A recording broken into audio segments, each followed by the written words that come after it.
Hello friends, இன்னைக்கு நம்ம என்ன செய்ய போறோம்னா பால் கடம்பு எப்படி செய்யலாம்னு பார்க்கலாம் வாங்க.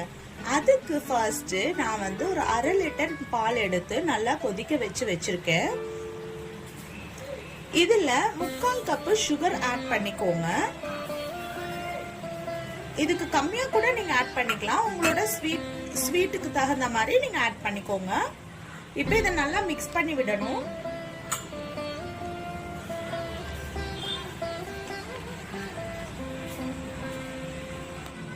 நம்ம சுகர் ஆட் பண்ணிட்டு ஏலக்காய் தூள், உங்ககிட்ட ஏலக்காய் தூள் இருந்தா ஏலக்காய் தூள் போட்டுக்கோங்க. நான் ஏலக்காய் பொடிச்சு ஆட் பண்ணிருக்கேன். அதுக்கப்புறம் இப்போ பால் பவுடர் நம்ம ஆட் பண்ணிக்கலாம்.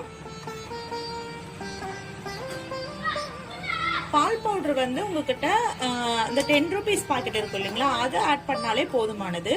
இப்போ நம்ம ஆட் பண்ண சுகரும் இந்த பால் பவுடரும் நல்லா மிக்ஸ் ஆகுற அளவுக்கு நம்ம நல்லா இதை மிக்ஸ் பண்ணி விட்டுக்கணும்.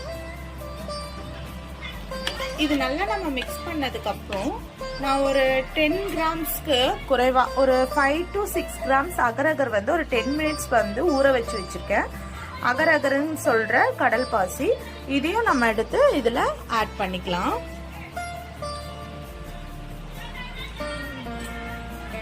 ஆட் பண்ணிட்டு இது நல்லா இதெல்லாமே நல்லா கரையிற வரைக்கும் நம்ம நல்லா மிக்ஸ் பண்ணணும்.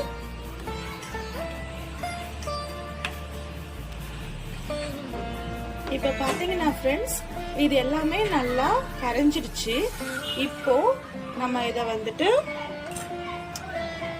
இந்த மாதிரி ஒரு டம்ளர்ல நெய் தடவி இதுல நம்ம ஊத்தி வச்சிடலாம்.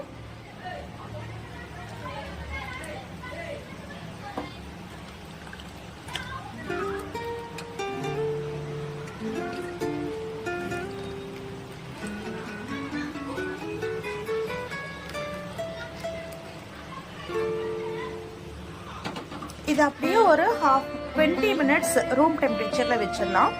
அதுக்கப்புறம் ஃப்ரீசர்ல ஒரு 1/2 hour எடுத்து வச்சுட்டு, ஃப்ரீசர் ஆர் ஃப்ரிட்ஜ்ல நீங்க ஒரு 1/2 hour எடுத்து வச்சுட்டு எடுத்து பார்க்கலாம்.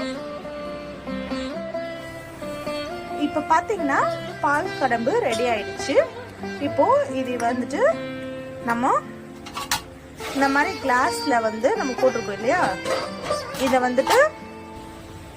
இப்போ இந்த மாதிரி ஒரு நைஃப் வச்சுட்டு இல்ல ஒரு ஸ்பூன் வச்சு இது மாதிரி பண்ணிட்டு